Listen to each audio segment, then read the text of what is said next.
as the night draws in its scarlet flush and paints the sky with an inky brush. From the forest deep comes an eerie howl and the curdling scream of a banshee owl. When dark shadows flit in the chilly gloom and the night is weighed with an air of doom, then piercing the darkness an unearthly glare of a fiery blood-red devilish stare, and a ringing piteous bone-chilling cry that curdles and dies in a shuddering sigh. As the full moon casts its silvery glow through the parting clouds on the woods below, the sorry sight of a tormented wretch in a dark silhouette is monstrously etched. It's the fearfully frightful, fiery-eyed Ish, who on every full moon comes in quest of his wish. Many moons ago, when the Ish was born, there brewed up a fearful and raging storm, and the waters rose on that fateful day when his father and brothers were washed away. The Ish and his mother were safe and warm and oblivious to the raging storm. But late, in their burrow deep underground, awaiting the happy returning sound, the cold truth dawned in his poor mother's heart, and she knew that her life had been torn apart. From that day forward, she feared for her Ish, devoting her life to his every wish. But his heart grew greedy, selfish and cold, and dissatisfaction crept into his soul. His badness spread in a cankerous tide, till nothing remained of the good inside. Then one night shone a haunting silver beam, and his mother woke from a troubled dream to find Ish wrapped in a trembling swoon, and he cried to his mother, "I want the moon!" With heavy heart she set out to capture the object of his lunatic rapture. She ran all night in pursuit of her goal, a feeling of dread deep down in her soul.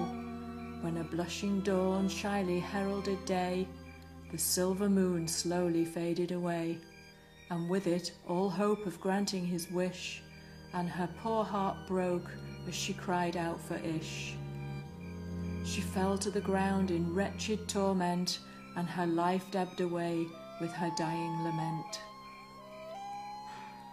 Meanwhile, from his burrow, in hope forlorn, the Ish was filled with a rancorous scorn. He'd stared at the moon all the long night through, till his eyes turned red and his anger grew. As the moon's light waned with the morning sun, he dared to hope that his mother had won, that she'd soon return with the silver fire, and he'd hold at last his heart's desire. To possess the moon was his only thought, and he paced the ground in a fever fraught. As his mother's body lay stiff and cold, he dreamed of having his wish to hold.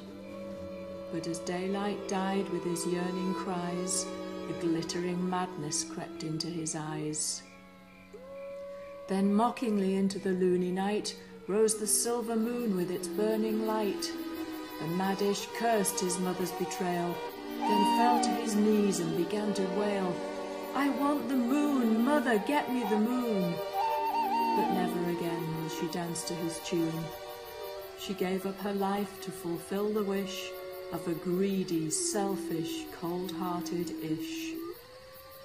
Then the seeing moon cast his beam around to where Ish's mother lay cold on the ground, and he cast a spell for eternity on the wicked Ish for his treachery.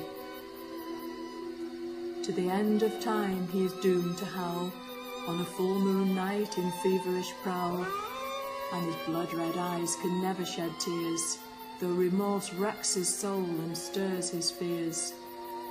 He has time to reflect on his evil ways in the kindly light of forgiving day, and he searches in vain when the moon is dim for the mother he lost on a foolish whim.